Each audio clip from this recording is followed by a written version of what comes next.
தெரிஞ்சுக்கலாம் வாங்க சேனலுக்கு உங்கள் எல்லாரையும் அன்போடு வரவேற்கிறேன். இன்றைக்கி நம்ம பார்க்கக்கூடிய பகுதி என்ன அப்படின்னா, நாடகத்தினுடைய தோற்றம் வளர்ச்சி குறித்து தான் நம்ம இன்றைக்கி பார்க்க போகிறோம். நாடகம் அப்படிங்கிறது ஒரு கலை அல்லது பல வகையான கலைகளுடைய ஒரு கூட்டு சேர்க்கை அப்படின்னு சொல்கிறாங்க. நாட்டு கூட்டல் அகம் நாடகம், அதாவது நாட்டு மக்களுடைய அகம்னா உள்ளம், அந்த உள்ளத்தை பிரதிபலிக்கக்கூடிய ஒரு கலை தான் நாடகக்கலை. ஒரு கதையை அரங்கத்தில் வச்சு நடிப்பு, ஒப்பனை, இசை, ஓவியம், அரங்க அமைப்பு, இலக்கியம், ஒளி முதலான கலைகளுடைய ஒன்றிணைப்பால் படைக்கப்பட்டு காட்டப்படுவது தான் நாடகம் அப்படின்னு சொல்லப்படுது. நாடகம்னா என்னங்கிறதுக்கு இன்னொரு விளக்கமும் கொடுக்குறாங்க. இயல் என்பது சொல் வடிவம், இசை என்பது சொற்களோடு இசையும் சேர்ந்த வடிவம். நாடகம் என்பது இயல், இசை மற்றும் உடல் அசைவுகளை அடிப்படையாக கொண்ட ஒரு வடிவம். தமிழ்நாட்டில் நாடகக்கலை தொன்மையான காலம் முதற்கொண்டே சிறப்புற்று விளங்கி வந்தது. தொல்காப்பியர் நாடக வழக்கு, உலகியல் வழக்கு அப்படின்னு 2 செய்திகளை குறிப்பிடுறாரு. மகேந்திர பல்லவன் மத்தவிலாச பிரசன்னம் என்ற வடமொழி நாடக நூலை இயற்றியதாக கூறுவாங்க. சோழர்கள் காலத்தில் ராசராச நாடகம், பூம்புலியூர் நாடகம் இதெல்லாம் நடத்தப்பட்ட அந்த செய்தியை நம்ம கல்வெட்டுக்கள் மூலமாக தெரிஞ்சுக்க முடியுது. அடியாருக்கு நல்லார் தமிழுடைய உரையில் நாடகத்தினுடைய பல்வேறு இயல்புகளை தெளிவாக எடுத்து சொல்லியிருக்காரு. 17ஆம் நூற்றாண்டில் குறவஞ்சி, பல்லு இது போன்ற சிறந்த நாடக வகைகள் போற்றப்பட்டது. இதை எடுத்து இராமாயணம், மகாபாரதம் அதுபோல் இன்னும் சில புராணங்களும் நாடக வடிவம் பெற்று மக்களிடையே பெரும் செல்வாக்கு பெற்று திகழ்ந்தது. மனோன்மணியம் அப்படிங்கிற நாடகம் 19ஆம் நூற்றாண்டில் தமிழ் நாடக கலைக்கு புத்துயிர் ஊட்டக்கூடிய முறையில் அமைஞ்சிருந்தது.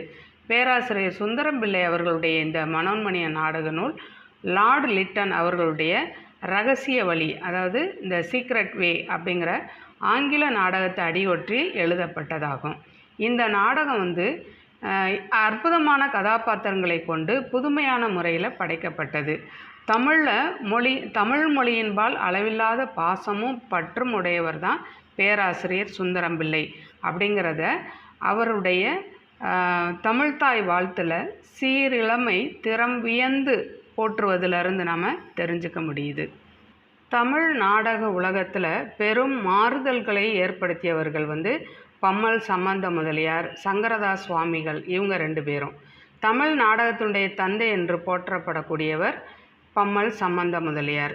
இவர் பல நாடகங்களை எழுதியதுடன் பலருக்கு நடிப்பு கலையினையும் கற்றுக் கொடுத்திருக்காரு. நாடக நடிகர்கள் பற்றி இந்த சமுதாயம் கொண்டிருந்த ஒரு இழிவான எண்ணத்தை போக்கியவரும் இவர் தான். சங்கரதாஸ் சுவாமிகள் பெயரில் நாடக மன்றங்கள் பல இயங்கி கொண்டு இருக்குது.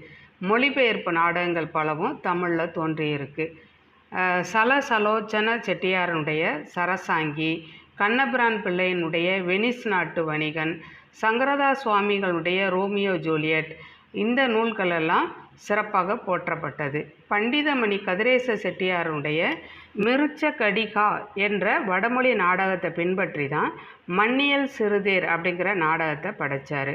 மறைமலை அடிகள் சாகுந்தலம் நாடகத்தை காளிதாசரை பின்பற்றி எழுதினார். நொண்டி நாடகம் என்னும் நாடக வகையில் திருக்கச்சூர் நொண்டி நாடகம், ஐயனார் நொண்டி நாடகம் இதெல்லாம் சிறப்புடையதாக இருந்தது. அருணாச்சல கவிராயர் அப்படிங்கிறவர் இராமாயண கதையில் மிகுந்த ஈடுபாடு கொண்டவர்.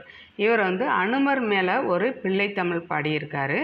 இராமாயணத்தை கீர்த்தனை பாடல்களாக அமைச்சு இவர் பாடிய ராம நாடகம் தனி சிறப்புடையது. இதை ராம நாடக கீர்த்தனை அப்படின்னு சொல்கிறாங்க. வரலாற்று நாடகம், சமூக நாடகம், நகைச்சுவை நாடகம் இந்த நாடகத்தில் பல வகைகள் இருக்குது. TKS சகோதரர்களுடைய ராசராச சோழன், மனோகர் நாடக குழுவினருடைய இலங்கேஸ்வரன், நவாப் ராசமாணிக்கம் குழுவினருடைய இயேசுநாதர் நாடகம் இதெல்லாம் சிறப்புடையதாக காணப்படுது.